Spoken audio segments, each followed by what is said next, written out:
Hi everyone, my name is Vijay and we are studying power engineering. In the last lecture, we have seen about the first law of thermodynamics analysis for reactive system. Now, in this lecture, we will study about the adiabatic flame temperature.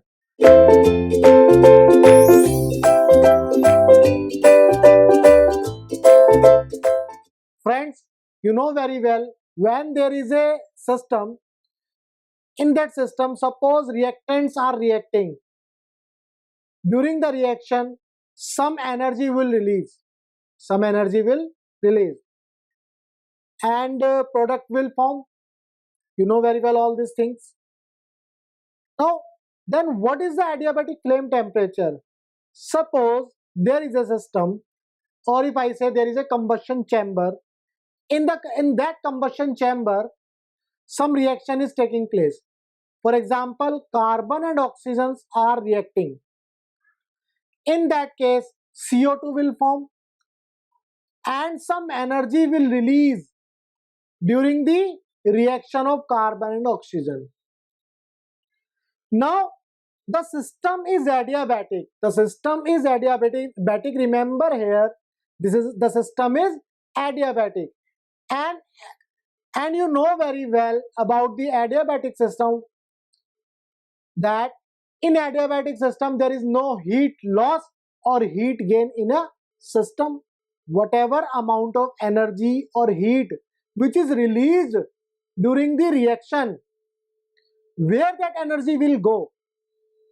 That energy will be used to increase the temperature of product. Because of that energy, temperature of product will increase. The condition at which the maximum temperature will be attained by the product, that temperature is called the adiabatic flame temperature. Okay, let's see.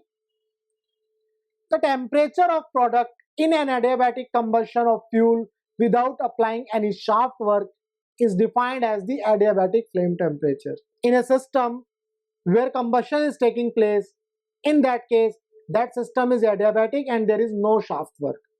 Okay, during that case, the temperature of product is known as adiabatic flame temperature. Now, in a combustion process, the heat produced during the exothermic chemical reaction is released to their product and the temperature of product is raised. I have already explained. There is no possibility for dissipation of the heat to the surrounding because of adiabatic system, and the process will be adiabatic as there is no heat loss to the surrounding. As a result, the temperature of product suddenly increase and it produces a flame. This will heat up the product gas and this will heat up the product gas in flame region and the temperature will be maximum. The This highest temperature or maximum temperature is known as adiabatic flame temperature. Okay. Now, the temperature rise depend on the amount of excess air used or air fuel ratio. The flame temperature has the highest value for using pure oxygen gas and it decreases by using air. That means if we are using more air, then mixture will be lean mixture. In that case, the adiabatic flame temperature will reduce. So the exact stoichiometric air is to be supplied for better result. With too large amount of excess air, the flame temperature will reduce. I have already explained. When the heat loss to the environment or diluted by the inert gas and there is an incomplete combustion, that means if there is a dilution in the mixture and there is an incomplete combustion of a fuel, in both the cases adiabatic flame temperature will reduce, so the temperature of product will be less. The flame temperature is determined from the energy balance of the reaction at equilibrium. Okay, there are two type of adiabatic flame temperature. First is constant pressure adiabatic flame temperature and second one constant volume adiabatic flame temperature. Let's see one by one. Constant pressure adiabatic flame temperature. You know very well from the first law of thermodynamics, that is the equation H is equal to U plus PV. Now we can write this equation delta H is equal to delta U plus P delta V plus V delta P. Now you know this is the constant pressure, so this will be 0, and this one is the delta Q, you know very well, and this is a adiabatic process, so this will be 0, this will be 0. So in this case delta H will be 0. That means enthalpy of reactant is equal to enthalpy of product. That means under the adiabatic condition delta H will be 0. So in that case enthalpy of reactant will be enthalpy of product. So now we can write this equation, summation of enthalpy of reactant is equal to summation of enthalpy of product. Now you know very well what is the enthalpy. I have already explained, it is the sum of the enthalpy of formation which is at temperature 25 degrees Celsius and pressure 1 atmospheric, and relative sensible heat with respect to 25 degrees Celsius and 1 atmospheric pressure. And this one is the, what is this? This is the relative sensible heat, and this enthalpy, you know very well, this enthalpy will be at a specified temperature. Maybe it is at 100 degrees Celsius or 150 degrees Celsius, and this enthalpy is the at the 25 degrees Celsius. Okay, so this is the enthalpy of reactant and this one is the enthalpy of product. You know very well enthalpy is equal to mCp delta T. mCp delta T, what is the enthalpy? mCp delta T, in this case we will not take m and Cp is the heat capacity, m into Cp is the heat capacity we have taken. So Cpi is the heat or heat capacity of reactant. So I can write Cpi bracket Ti minus T20 298 Kelvin. How, what is Ti? It is the inlet temperature of fuel and air.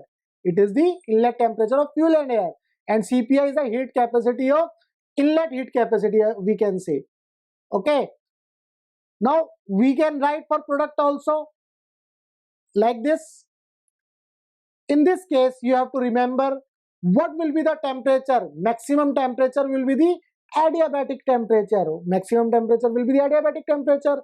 So in this case summation of enthalpy of products, and enthalpy we can write HF plus Cpi into TAD minus T298 Kelvin. Here Cpi is the heat capacity and TAD is the adiabatic temperature of product minus T298, that means 298 Kelvin. This is the reference temperature. So this one is the equation for the constant pressure adiabatic flame temperature.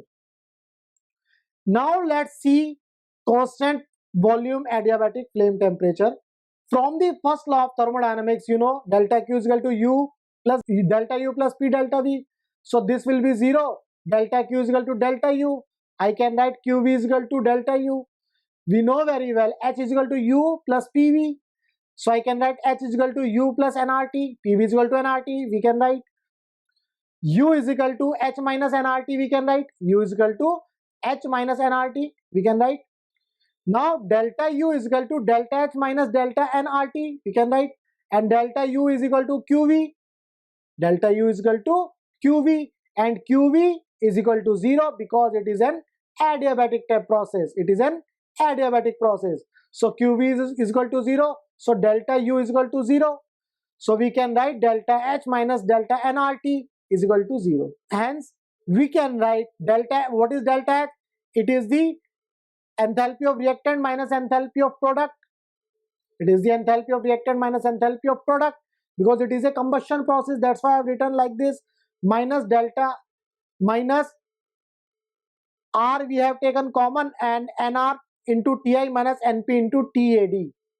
It is the temperature inlet and this is the adiabatic flame temperature of product. So this is the equation for adiabatic flame temperature during the constant volume process. Okay friends, now in this lecture we have seen about the adiabatic flame temperature, constant pressure adiabatic flame temperature, constant volume adiabatic flame temperature. In the next video, we will do one numerical based on adiabatic flame temperature. Thanks for watching this video and have a good day. Bye bye.